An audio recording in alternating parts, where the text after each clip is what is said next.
Selamat pagi, saya ingin memberikan presentasi tentang potensi dari Kabupaten Bandung Barat, utamanya nanti kita pergi ke Kecamatan Cililin ya, ini ya. Nah, ini adalah ya pemetaan potensi yang saya lakukan untuk Kabupaten Bandung Barat. Jadi Bandung Barat itu ada, ini penting, di sini ada industri manufaktur, ada yang sampai 266 ya, industri manufaktur ini macam-macam. Dan kemudian ini adalah potensi SDM yang di sana berapa banyak, ini SMK ada berapa, terus SMA ada berapa, dan SMP ada berapa ya. Ini Bandung Barat. Nah, tentu saja kita harus ada pintu masuk, bagaimana kita masuk untuk berhubungan dengan Bandung Barat. Nah, kebetulan saya punya rekan di Cililin, Kecamatan Cililin, jadi mari kita pergi ke Kecamatan Cililin ya. Nah, ini adalah peta dari Kecamatan Cililin, peta maksud saya itu data atau tabelnya ya. Nah, di Cililin itu ada 8 SMK yang bisa menjadi potensi, SMA juga dan 17. Kemudian industri manufacturing tidak ada di sana, tetapi di Cililin itu ada 101 penggilingan padi. Nah, ini luar biasa ya. Jadi ini luar biasa. Ini dia luar biasa. Nah, nanti kita pergi, sekarang saya mau perginya ke nanti saya akan ini koperasi merah putih, para pengurusnya. Saya ada datanya, Kecamatan Cililin ini saya ada data-datanya, para pengurusnya di setiap desa begitu ya. Nah, kemudian kalau kita sekarang, saya ingin pergi dulu, kita melihat peta geospasialnya dari Cililin. Nah, ini adalah Cililin jadi di Kabupaten Bandung Barat, Jawa Barat. Kemudian ini ada kecamatan-kecamatannya yang kita pergi nanti adalah Kecamatan Cililin. Ini adalah peta geospasialnya.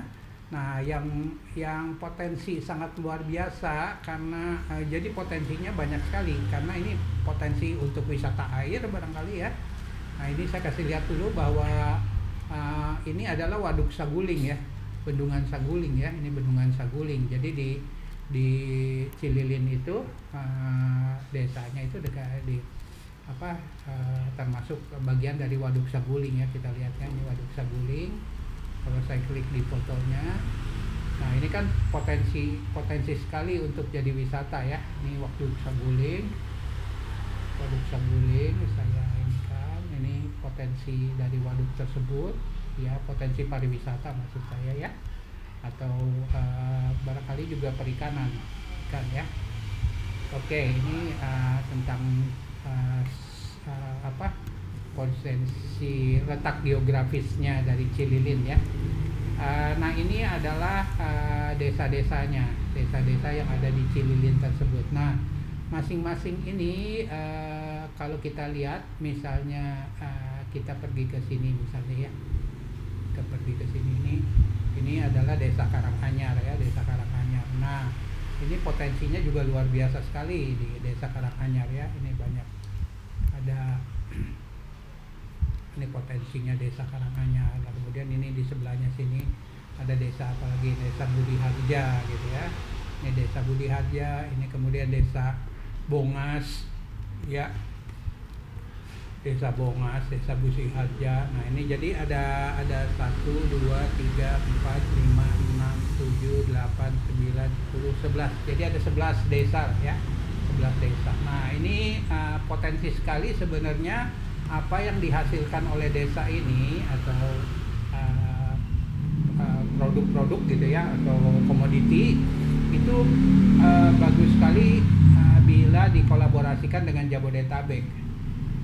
Karena begini, di Jabodetabek itu ada pasar tetapi tidak ada lahan. Sementara di sini mari kita lihat ya, misalnya saya ngasih sama Anda sekalian ini saja peta Jabodetabeknya, saya kasih lihat Depok saja ya, supaya Anda lihat. Mari kita pergi ke Depok.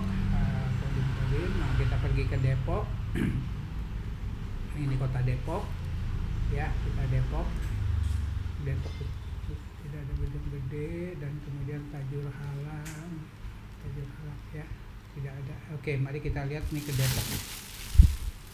Nah, kita lihat ya ke Depok. Nah, ini adalah peta geospasial dari Depok.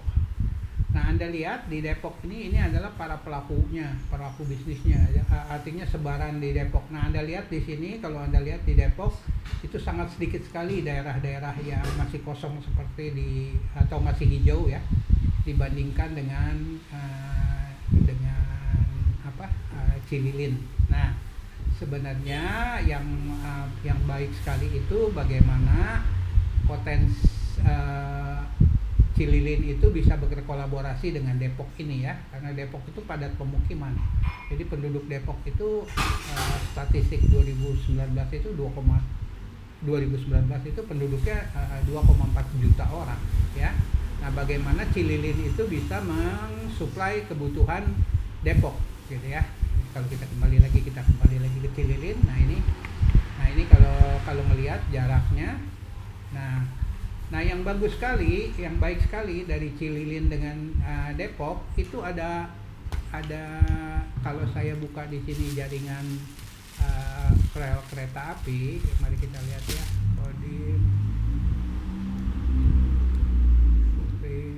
Nah, ini kalau saya buka stasiun kereta api ya, kalau saya klik di sini. Nah, lihat bahwa kalau ada produk dari Cililin ini, itu kalau bisa ditransfer, ini kan ada jalan kereta api ya, saya ngomonginnya. Mari kita tutup dulu aja mengenai tempat dan ini saya tutup. Nah, ini adalah stasiun-stasiun kereta api yang dekat dengan Cililin ya. Nah, ini Cililin.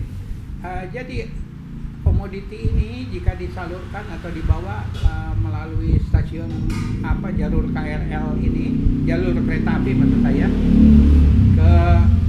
kalau bicara ini adalah ke arah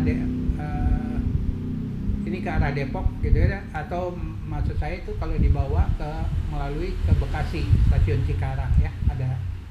Jadi dari stasiun Cikarang sampai Purwakarta itu ongkos orang itu hanya 4.000 rupiah ya, hanya 4.000 rupiah, dan itu bagus sekali, 4.000 rupiah. Kemudian dari Padalarang sampai ke Bandung itu hanya 8.000 rupiah bolak-balik. Jadi kalau ada komoditi atau produk dari Cililin ini, produknya bisa dibawa ke komoditinya dikerjasamakan dengan Koperasi Merah Putih yang ada di Depok misalnya, itu menjadi luar biasa ya. Ini melalui barangnya dibawa melalui stasiun rel kereta api ini.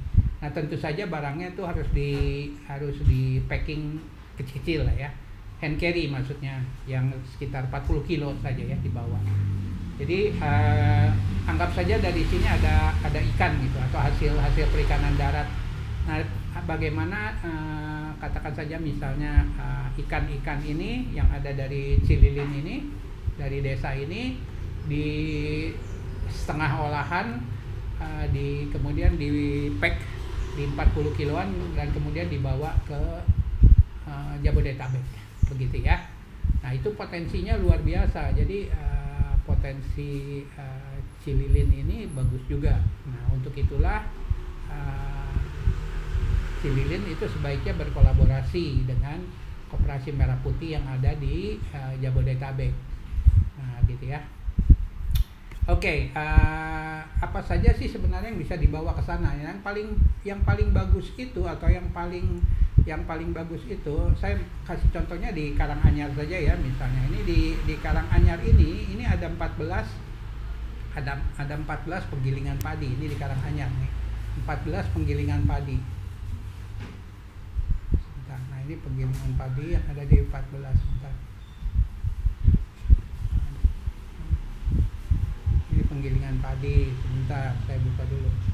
Nah, ini penggilingan padi yang ada di ini, tapi saya mau ngomongnya yang Karanganyar. Coba kita lihat.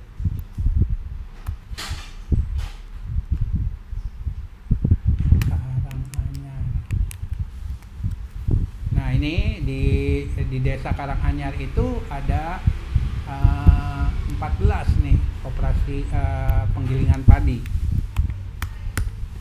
Nah, ideal sekali bila sebenarnya padi-padi atau beras-beras yang dari sini bisa ditawarkan juga ke tempat lain lah ya, dibawa keluar begitu ya. Ini cerita Karanganyar. Ini penggilingan padi Karanganyar. Sebentar saya copy ini.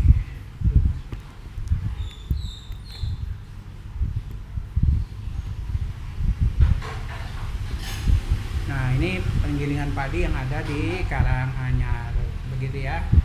Ya baik, jadi itulah potensi dari Kecamatan Cililin.